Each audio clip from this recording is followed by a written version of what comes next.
చూస్తే జగన్మోహన్ రెడ్డి గారు అదే పులివెందుల ఎమ్మెల్యే గారు టూర్ ప్రోగ్రాం చూస్తే నిజంగా ఒక డ్రామాను తలపించిందండి.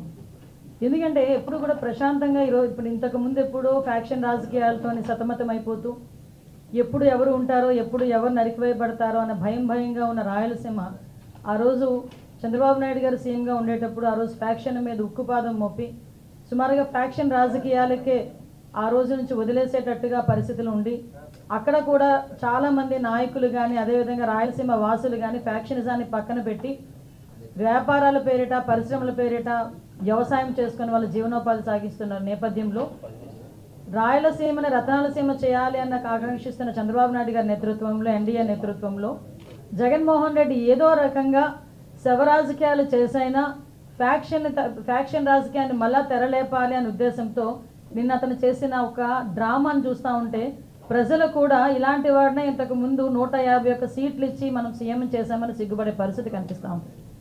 ఎందుకని చెప్తున్నానంటే ఒక కుటుంబ కలహాల నేపథ్యంలో జరిగిన ఒక హత్య, ఇంకా దినకర్మ కూడా ఐ థింక్ ఈరోజు అనుకుంటా దినకార్యం కూడా, అటువంటి నేపథ్యంలో ఒక బాధితుడిని అండ్ బాధిత కుటుంబాన్ని పరామర్శించాల్సిన తీరు చూస్తే నిజంగా ఇలాగా పరామర్శిస్తారు. దట్టు ఒక 5 సంవత్సరాలు 151 సీట్లు ప్రజలు ఇచ్చిన సీఎంగా చేసిన వ్యక్తి, అఫ్కోర్స్ ఆ రోజు అతను చేసిన అన్యాయాలు అక్రమాలు బట్టి సుమారుగా దగ్గర ఇప్పుడు మళ్ళీ 11 సీట్లకు పడిపోయిన వ్యక్తి పరామర్శకి వెళ్ళినప్పుడు కూడా 11 సీట్లు వచ్చినా కూడా బుద్ధి రాకుండా ఆ పరామర్శించిన తీరు చూస్తూ ఉంటే నిజంగా చాలా బాధ అనిపించే పరిస్థితి. అదేవిధంగా అతను నైజం కూడా బయటపడిన పరిస్థితి మనందరికీ కనిపిస్తుంది.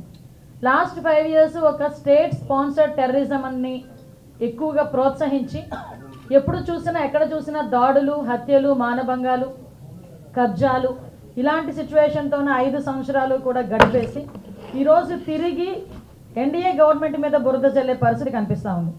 ముఖ్యంగా ఒకటి మాత్రం క్లియర్గా చెప్పాలండి, లాస్ట్ 5 yearsలో మేము చెప్పామండి, ఐపీసీ సెక్షన్ ప్రకారం అన్నది కాకుండా వైసీపీ సెక్షన్ ప్రకారం అని చెప్పి పోలీసుల చేత కూడా పనిచేయించి పోలీస్ వ్యవస్థని కూడా నిర్వీర్యం చేసేసి ఈరోజు అదే పోలీసు వ్యవస్థ మీద విరుచుకుపడే పరిస్థితి చూస్తూ ఉంటే జగన్మోహన్ రెడ్డి మానసిక పరిస్థితి కూడా మేము జాలిపడాల్సిన సందర్భం. నిన్న టూర్ ప్రోగ్రాంలో కూడా ఏదో భద్రతా వైఫల్యాలు వచ్చినాయి, ఏదో ఇష్టానుసారంగా పోలీసులు భద్రత కల్పించలేకపోయారు, గవర్నమెంట్ భద్రత కల్పించలేకపోయిందని నిన్న చాలామంది బయటకు వచ్చి మాట్లాడిన పరిస్థితి. ఒక జగన్మోహన్ రెడ్డి అన్న వ్యక్తి ఒక పులివెందలకి మాత్రమే ఒక ఎమ్మెల్యే, అతనికి ప్రతిపక్ష హోదా లేదు. అయినప్పటికీ అతను ఒక ఎక్స్ సీఎం అన్న ఒకే ఒక కారణంతో ఆయన టూర్ ప్రోగ్రాం గురించి మాట్లాడినప్పుడు మేము చాలా క్లియర్గా 1100 మంది అప్రాక్సిమేట్లీ 1100 మంది పోలీస్ బలగాల్ని డిఎస్పీ స్థాయి నుంచి రోప్ పార్టీస్ వరకు అంటే ఏపీఎస్పీ బెటాలియన్స్ వరకు దగ్గర 1100 మంది పోలీసులను పెట్టాం. అంటే మీరు అనుకోవచ్చు ఒక ఎక్స్ సీఎంకి 1100 మంది పోలీసులు ఎందుకండి అని, కానీ అతను వెళ్తున్న ప్రాంతం చాలా సెన్సిటివ్ ప్రాంతం. తను వెళ్తున్న ప్రాంతంలో ఏదైనా గొడవలు జరిగే పరిస్థితి ఉండి లా అండ్ ఆర్డర్ కనుక ఇబ్బంది పడితే సామాన్యమైన ప్రజలు ఇబ్బంది పడతారు అని ఒకే ఒక కారణంతో గౌరవ ముఖ్యమంత్రి గారి ఆదేశాల మేరకు డీసీపీ గారు అందరూ కలిసి సుమారుగా 1100 మందిని అక్కడ డిప్లాయ్ చేశాం. వాళ్ళు డిప్లాయ్ చేయడమే కాదు, ప్రతి ఒక్కరికి కూడా వాళ్ళకి అక్కడ బాడీ ఆన్ కెమెరాస్ కానీ, రోప్ పార్టీస్ కానీ, మళ్ళీ పబ్లిక్ అడ్రస్ సిస్టమ్స్ కానీ, డ్రోన్స్ కానీ, ఏరియల్ సర్వేలెన్సెస్ గురించి డ్రోన్స్ కానీ, ఫైర్ టెండర్స్ కానీ, అంబులెన్సెస్ కానీ, గ్యాస్ గన్స్ కానీ ఇవన్నీ కూడా పెట్టుకున్నాం. అంటే సాధారణంగా ఒక విఐపి వచ్చినప్పుడు ఎటువంటి ట్రీట్మెంట్ చేసుకుంటామో ఆ ట్రీట్మెంట్ అంతా కూడా ఒక సాధారణ ఒక పులివెందుల ఎమ్మెల్యేకి కూడా కేవలం ఎక్స్ సీఎం అన్న కారణంతో మేము ఇవ్వటం కూడా జరిగింది. ఆ సంగతి కూడా మీరందరూ కూడా గమనించాలి. అదేవిధంగా సుమారుగా 7/4/2025 అంటే నిన్న ఇన్సిడెంట్ కన్నా మొన్న ఎస్పీ గారు చాలా క్లియర్గా కూర్చుని ఒక మీడియా ద్వారా వాళ్ళని పర్సనల్గా కూడా వైసీపీ నాయకుల్ని పిలిపించి ప్రాబ్లం ఎదురయ్యేటట్టుంది, ఎక్కువ మందిని మీరు మొబిలైజ్ చేయడం, వాట్సాప్స్లో కూడా ఇంతమంది రండి అంతమంది రండి, పోలీసులు కనుక మిమ్మల్ని అడ్డుకుంటే నడుచుకొని రండి లేకపోతే పరిగెత్తుకుంటూ రండి అని చెప్పి వాట్సాప్లో కూడా మెసేజ్లు చాలామంది వైసీపీ నాయకులు రెచ్చగొట్టే ధోరణిలో అవన్నీ పెట్టారు.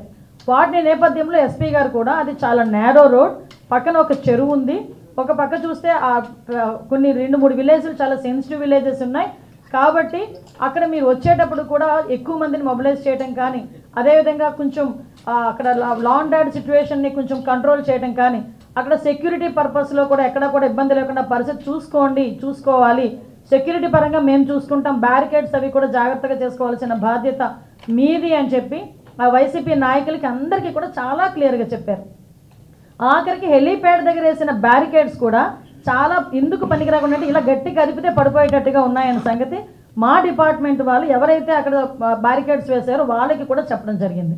అంటే ఇక్కడ ఇవన్నీ ఒకసారి మనం అబ్జర్వ్ చేసుకుంటే డాట్ డాట్ డాట్ కనెక్ట్ చేసుకుంటే కావాలని అక్కడ ఒక సీన్ క్రియేట్ చేయడానికి, లా అండ్ ఆర్డర్ విషయంలో అక్కడ గవర్నమెంట్ ఫెయిల్ అయిందని చెప్పడానికి ఒక ముందస్తు ప్రణాళికను ఏర్పాటు చేసుకొని అక్కడ వైసీపీ నాయకులు కానీ ఎవరు ఆధ్వర్యంలో చేశారు, ఒక క్రిమినల్ పాలిటిక్స్లో ఉంటే ఎలాంటి ఆలోచనలతో ముందుకు వస్తారో అలాంటి ఆలోచన కలిగిన జగన్మోహన్ రెడ్డి ఆధ్వర్యంలో అక్కడున్న వైసీపీ నాయకులు కూడా యథా రజ తదా ప్రజ అన్నట్టుగా వాళ్ళు చేసిన పరిస్థితి. ఇవే కాకుండా హెలీప్యాడ్ దగ్గర సుమారుగా 250 మంది పోలీసులను పెట్టామండి ఒక్క హెలీప్యాడ్ దగ్గర. మీరు హెలీప్యాడ్ హెలికాప్టర్ ల్యాండ్ అయిన తర్వాత పోలీసుల్ని కూడా తోసేసి పోలీసుల మీద కూడా దాడి చేసి ఈ రోజుకి కూడా కొంతమంది కానిస్టేబుల్స్ గాయాలు పాలై హాస్పిటల్లో ఉన్నారు. అంటే మేము అక్కడ కనుక గట్టిగా మాట్లాడి గట్టిగా మేము ఏదైనా ప్రొటెక్ట్ చేస్తే పోలీసులు మమ్మల్ని అడ్డుకున్నారు అంటారు. మేము అయినప్పటికీ కూడా ప్రొటెక్ట్ చేయడానికి చూసినా ఒక విఐపీ అక్కడ ఉన్నారు, అక్కడ మీ ఎక్స్ సీఎం ఉన్నారు, అతని ప్రొటెక్షన్ మా బాధ్యత అని మా పోలీసులు ముందుకు వచ్చి 250 మంది పోలీసులు ఓన్లీ ఒక హెలీప్యాడ్లోనే ఉంటే వాళ్ళని తోసుకుంటూ నెట్టుకుంటూ దాడి చేసి మొత్తం అందరూ కూడా హెలికాప్టర్ దగ్గర చేరుకున్నారు. మీరు ఒకసారి ఆ ఫోటో మీకు అందరికీ షేర్ చేస్తాను. ఒక ఫోటో డ్రోన్ విషయంలో ఒక ఫోటో ఉంది. అసలు హెలికాప్టర్ ల్యాండ్ అయిన తర్వాత ఇంచుమించుగా మినిమం 50 మీటర్లు 100 మీటర్ల వరకు కూడా ఎవరు రాకూడదు, రారు కూడా. ఎందుకంటే వింగ్ పొజిషన్ ఉంటుంది, మళ్ళీ ప్రాబ్లం అవుతుంది, సెక్యూరిటీ పర్పస్ కూడా ఉంటుందని. అంటే వాళ్ళు మాకు వచ్చిన కొంత సమాచారం మేరకు అక్కడికి వెళ్ళి వీళ్ళు కూడా హెలికాప్టర్ని ధ్వంసం చేయడానికి కూడా సిద్ధపడ్డారు. ఎందుకు ఇవన్నీ జరుగుతున్నాయి? తిరిగి అతగాడు హెలికాప్టర్ నుంచి వెనకాతలకి హెలికాప్టర్లో వెళ్ళకూడదు, అతను బై రోడ్ వెళ్ళాలి. దానికి ఏ రకంగా చేయాలని ముందస్తు ప్రణాళిక అంతా చేసుకున్నారు. పైగా ఈరోజు పోలీసుల్ని మీరు తప్పుపడుతున్నారు. అక్కడ పోలీసులు కూడా అక్కడ హెలిప్యాడ్ బ్యారికేడింగ్ దగ్గర కూడా చాలా క్లియర్గా మేము చెప్పడం జరిగింది. ల్యాండింగ్ టైం చూసుకుంటానండి అక్కడ దగ్గర మనకి అతను 11:04 నిమిషాలకి అతను ల్యాండ్ అయ్యారు. ల్యాండ్ అయిన తర్వాత చాలా క్లియర్గా అందరూ కూడా మొత్తం అందరూ కూడా లోపలికి వచ్చేసి అతన్ని ఇబ్బంది పెడితే పోలీసులు వాళ్ళందరినీ కూడా తోసుకుంటూ విఐపీని తీసుకొచ్చి కారులో ఎక్కించి పంపించడం జరిగింది. పంపించిన తర్వాత వీళ్ళు ఏమన్నారు, ఆ విండ్ షీల్డ్ ఎక్కడో క్రాక్ అయింది, ఒక ఎయిర్ క్రాక్లా కనిపించింది, అబ్జర్వ్ చేశారు. అబ్జర్వ్ చేసిన తర్వాత అది ఎప్పుడు జరిగిందో తెలియదు, ఎలా జరిగిందో తెలియదు. కానీ వెళ్ళేటప్పుడు మేము అందులో హెలికాప్టర్లో వెళ్ళలేం కాబట్టి మేము బై రోడ్ వెళ్తాము అన్నారు. యాక్చువల్గా మాకు బై రోడ్ వెళ్తాము అని చెప్పి అఫీషియల్గా కన్ఫర్మ్ చేసిన టైం చూస్తానండి మీకు అరౌండ్ అంటే మాకు ఇన్ఫర్మేషన్ ఇచ్చిన తర్వాత ప్లస్ హెలికాప్టర్ పైకి వెళ్ళడం 12:42 నిమిషాలకి బై రోడ్ కన్ఫర్మ్ అయింది. 12:42 నిమిషాలకి బై రోడ్ కన్ఫర్మ్ అయింది. 12:56కి చాపర్ టేకప్ అయిపోయింది. ఒకటి నాకు అర్థం కానిది ఏంటంటే ఇక్కడ ఒక స్టెప్ బై స్టెప్ చూసుకుంటే 12:42కి రోడ్ మార్గాన్ని వెళ్తాము అని ఎందుకు చెప్పారు? హెలికాప్టర్ చాపర్ వాడు పైలట్ మేము మళ్ళీ పైకి తీసుకెళ్ళలేము, మాకు ఇబ్బంది అవుతుంది, టెక్నికల్ ఇష్యూస్ ఉన్నాయి కాబట్టి అతను ఏ ప్రోటోకాల్ ప్రకారం చెప్పాడు, ఏ టెక్నికల్ బేస్డ్ కానీ అతను చెప్పాడు, లేకపోతే అతను ఎందుకు ఇబ్బంది పడ్డాడు తిరిగి విఐపీని తీసుకెళ్ళటానికి, ఇది ముందస్తు ప్రణాళిక, లేకపోతే అతను వన్ సైడ్కే చాపర్ మాట్లాడుకున్నాడా, ఇవన్నీ కూడా మనం ఆలోచన చేసుకోవాలి. ఎందుకు ఇన్ని డౌట్లు వస్తున్నాయంటే చాపర్ ఎగరటానికి విఐపీ ఉంటే ఎగరటానికి ఇబ్బంది అట. వితిన్ 14 మినిట్స్లో చాపర్ టేకాఫ్ అయిపోయింది, హ్యాపీగా వెళ్ళి ల్యాండ్ అయిపోయింది.